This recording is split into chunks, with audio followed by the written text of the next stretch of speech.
Jare Fola-Bolumole is my name. I'm a chocolatier, meaning that I make chocolates and I make chocolate derivatives, mix chocolate candies, chocolate desserts, chocolate pastry, and anything that has to do with chocolate, or you can have an addition of chocolate into it. I'm a mechanical engineer by training. I finished from University of Ibadan, mechanical engineering, and I am the only son of my parents. I have 3 other sisters. I'm from a nuclear family, basically, Christian nuclear family. And I'm from Nigeria, from Ogun State, Abeokuta to be precise, but I stay in Ibadan. I got into chocolates after I had the discussion. One of my friends was traveling out. I was in my friend's room in UCH, and one of her friends was traveling out, and she was like, buy chocolate for me. And I'm like, okay, why don't you buy for me too? And I will sell the chocolates when she was traveling around December, and I said I would sell the chocolates by February the next year for Valentine and all, because I knew everybody loved chocolate, and it was one of the special gifts that we were giving people. And that's exactly how it started. Has it been since then? It's been growing. That was exactly, how will I put it now, that was about 5 years ago. That's exactly how I started, and we did that. I was in 400 level when that happened.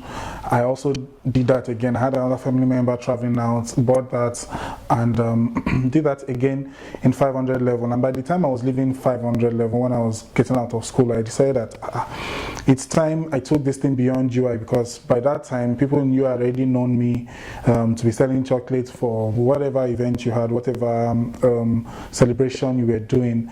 And I was like, okay, it's time for me to take it beyond UI. I'm based in Ibadan. I think Ibadan people should know about the fact that you can get chocolate from somebody. And I decided on having a chocolate party. So we had the first chocolate party ever, in fact, ever in Nigeria. We had Choc party, that was what it was tagged, but the first edition was tagged chocolate cake and ice cream party. So it was a sweet tooth party, and that's how it eventually started evolving. The Choc Boy was a name that was given to me by a friend of mine. She was the second person I had told that I'm selling chocolate, help me to sell chocolate. So, and she was like, Choc Boy, and that was how the name just came. You know, discouragement is like an everyday thing if you don't have faith or if you don't have belief. There has always been different times and different seasons, and all of them have produced their levels of discouragement. I remember one time in particular, after doing about 2 or 3 events in Ibadan, I'm trying to remember precisely, we were going outside Ibadan. We had done, there was this major event we went to do in Lagos. That event was an event that was supposed to yield us 4 times the profit of what we had invested. 4 times the profit. And at that time, I'm talking about an event that was supposed to yield you like 2 million naira, you are investing 500,000. So it was like, God, thank you. I was going to Hammer, blah, blah, blah, blah, and all like that. Only for me to go and do that event in Lagos. And I really just break even. All the money I borrowed, I had to start working after, to doing different things just to make sure I paid back money from people. So I deal with discouragement with faith and hope. My faith basically is in God, and as in that's my whole anchor. I have absolutely no other. The truth is, everything fails. Every single thing fails. But I have one major phrase I tell myself: see, the only thing that works in this life is prayer. Every other thing fails. Every single thing fails. But so I base my faith and hope on the prayers I make to God, knowing fully well that He would answer. And somehow I believe I have this grace that if I ask God for something, He will answer. My high moments really basically was when the most recent I can remember was when I was given my visa to travel out, because it for me was like an evidence that I was called to this thing, this chocolatier. Well, maybe I shouldn't use the word called, it sounds like ministry, but that's exactly what I'm supposed to do. Yes, it was very high, I was very excited, I was very happy, because I was eventually going to learn what I had grown to love. And the most recent high moment was in April, when we eventually launched our products. it was wonderful. We had started working on them immediately after I returned in August. We worked all the way till setting up factory, blah blah blah, like that. Eventually in November we started making production. That was in 2015, making a few productions and all, testing back and forth, trying to be, because chocolate is something that you have to be sure how it will work within the weather we have here in Nigeria. So we worked a lot on making sure we can get something that can hold, even when you put it inside your car, it can hold a bit, no matter how hot your car gets, can hold. So we worked on that extensively all the way, and in April we eventually launched it. We came up with 3 products. They've been amazing. Acceptance has been wonderful. So that's the most recent high moments that I've had. Then, of course, from time to time when you have to do deliveries, we have sent our products, made the Nigerian product to the UK, and that's really high for me. So that's been one of my high moments. Being an entrepreneur in Nigeria is the definition of knowing how to go through the roughest roads to achieving whatever you want to achieve. Then being in a location like Ibadan also comes with its challenges. But like I said, for me, all those things that people see or say, for me, they get me kind of excited. Like, so you can do it in Nigeria. It's very difficult to do business in Nigeria, blah, blah, blah. I absolutely know all these things. In fact, for me, they are just facts. And they are kind of like propelling factors to making me succeed.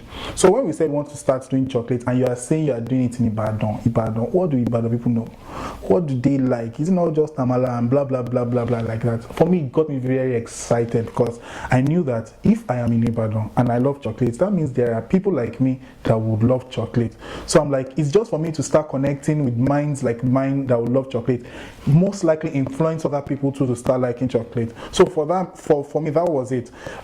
Knowing all these facts and putting it here on the left, for example, saying these are all the facts stacked against you, light, blah, blah, blah, blah, blah, blah. In fact, it's just a fact. Then knowing the fact that all those facts are eventually going to be what is going to help you to achieving your desired goal.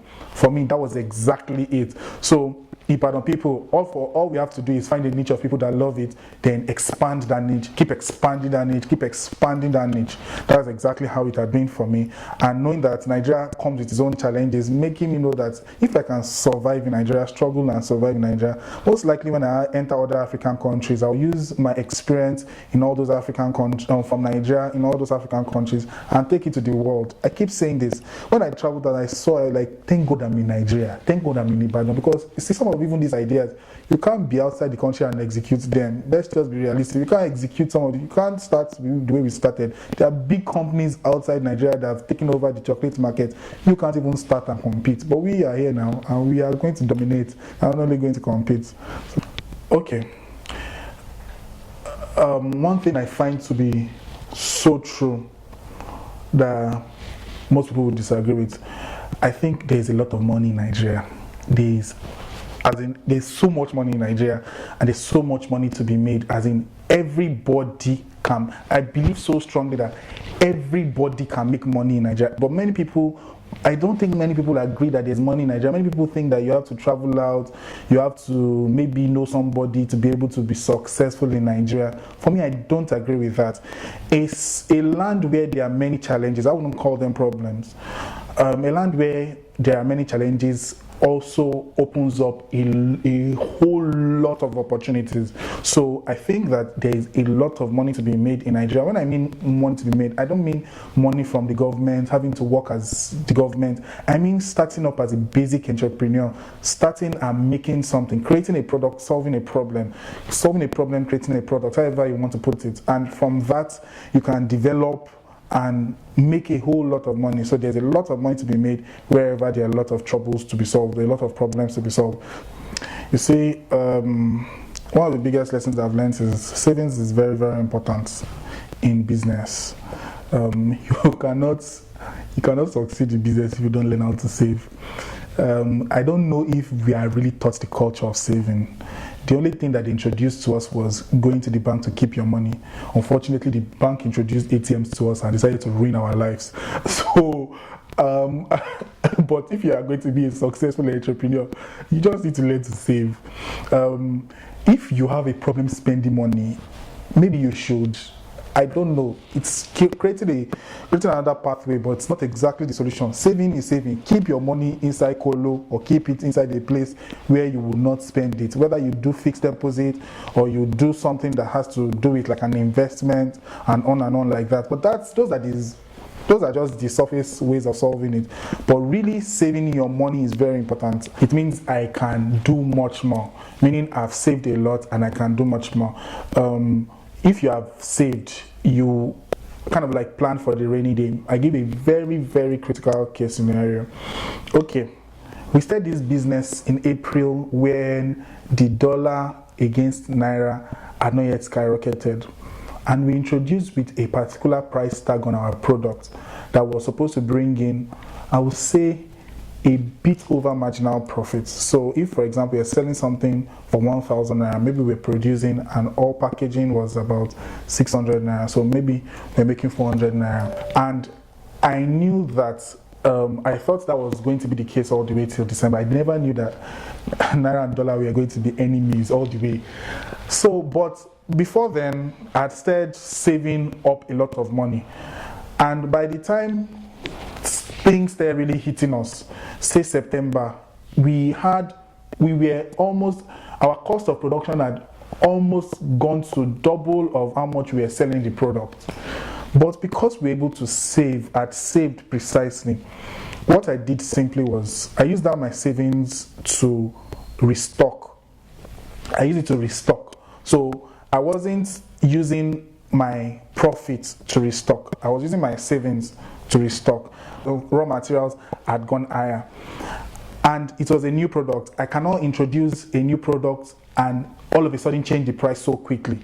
So what I just decided was, let me use my savings to restock. I know things are going to get even maybe worse in terms of prices, but I wasn't using, like I said, my profit to restock. I was using my savings to restock. So all the while, it was all that saved that I used to restock. So by the time I eventually increased the price, but by the time I was increasing the price, my profit margin, of course, had reduced a great deal. I'm going to be saving now had also reduced, but it was possible for me to still be in business, is what I'm trying to say, and not double the price of my product in the market. Before I started, I would even like to time travel before I went to school. I really wish I could time travel before I went to school and maybe started much earlier and tell myself that, look, this is the focus. Work on it consistently day and night. Now, let me be very honest with you. Focus is one of the major problems of startup entrepreneurs in Nigeria. You see, when you are starting up an idea that is not entirely generating what can keep you going, you are likely going to be doing 1,000,001 things alongside. I must be honest. So you don't have like a bank of funding coming into your business.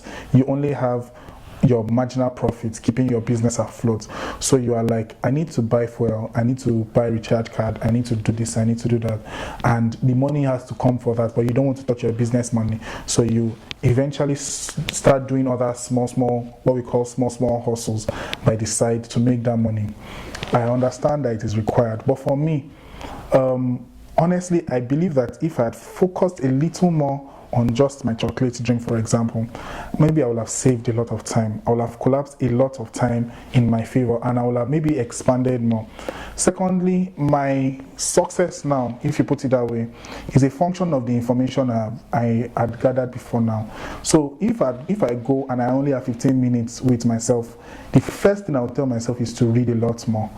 Read a whole lot more and gather as much knowledge as required, because it will start getting to a time when you cannot have so much time to read as much as you wish. So I will tell myself to read a lot at my beginning phase, not be fantasizing. I will tell myself to read and gather as much information as I can gather before it will get to the time when it's only audiobooks I can use to read. So those are the things I will have told myself. I will have told myself to focus more on the dream and read a lot more. Not to have multiple relationships with women. It was the single most important decision I made. My startup doesn't even have to be a success as continuing the success.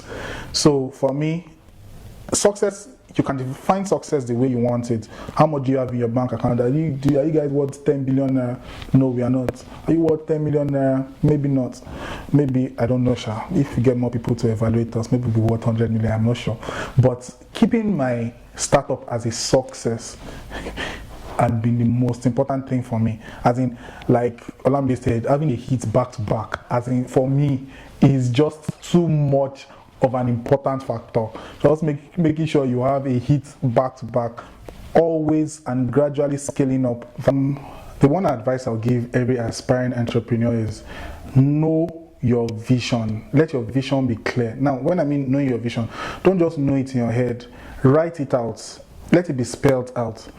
Second one I'll give you is put that vision almost everywhere you go. Make it your screensaver, make it your wallpaper, make it everything, so that you know exactly what you're focusing on. So make sure your vision is clear and write out milestones to achieving your vision. It's one thing to have a vision, it's another thing for it to just be a dream. If your vision is not spelled out in 1 year, in 2 months, in 3 months, to your daily activities. So on this day, with my vision, what I want to really achieve, these are the steps I'm going to take. Let it be clearly written out, your steps towards achieving your vision. So that's the first thing, know your vision and know it clearly. Number 2, listen to what people say, but don't totally consume it. People are going to discourage you, as in you're going to hear the worst of discouragement in whatever vision or thing you are trying to. The information is very important. Don't say you are turning a deaf ear, you are totally deaf to what everybody is saying. That's a lie. It's a bloody lie. Learn to know what people say, but don't totally digest it, because the information is useful for whatever you are trying to achieve. It gives you an overview of people's perception, and it helps you. In fact, it gives you more impetus to go at whatever vision it is that you're trying to achieve. So have an ear for what people say, and make sure, don't totally digest everything, you'll just use it to your own advantage. So in 5 years, basically, we want all our products to have saturated. My dreams are a bit quite realistic. I want, in 5 years, all our products to have saturated Nigeria properly. Now, making that a yearly thing, meaning that within the first year, we have covered, after 1 year of production, we are able to supply our products to almost every state in the southwest and grown a bit bigger. But within that plan, we are also hoping to open a cafe where we'll be able to sell many of the things that we do. Like I said, I'm a chocolatier, so my basic training can convert chocolate into anything. I'm not able to express it as much as I wish I can for now, but in 5 years, I'll be expressing it to the fullest. To own the biggest chocolate production factory in Africa, that's our dream for 20 years. And I'm saying it boldly because I know we are going to achieve it. Come at us, all you competitors, but we are going to achieve it. Owning the biggest chocolate production factory in the whole of Africa. We are in Nigeria, and I'm in Nigeria, so I can only achieve this.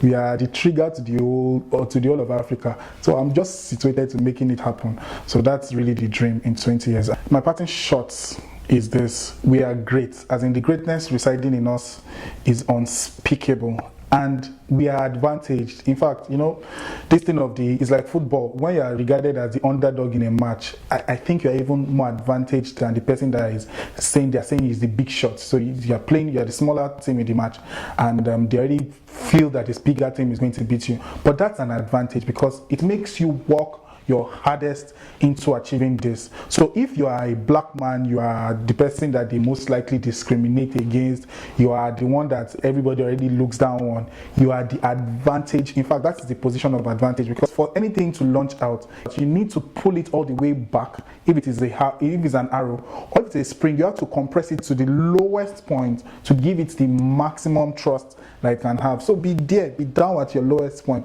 That is your springboard. That is the point where you can really spring forth. So if it requires that you even go a little down, just know that you are the advantage point. So you are advantaged, you are great, you can achieve.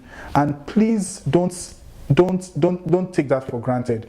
Use that to your maximum, because that is the point where you are going to spring forth from.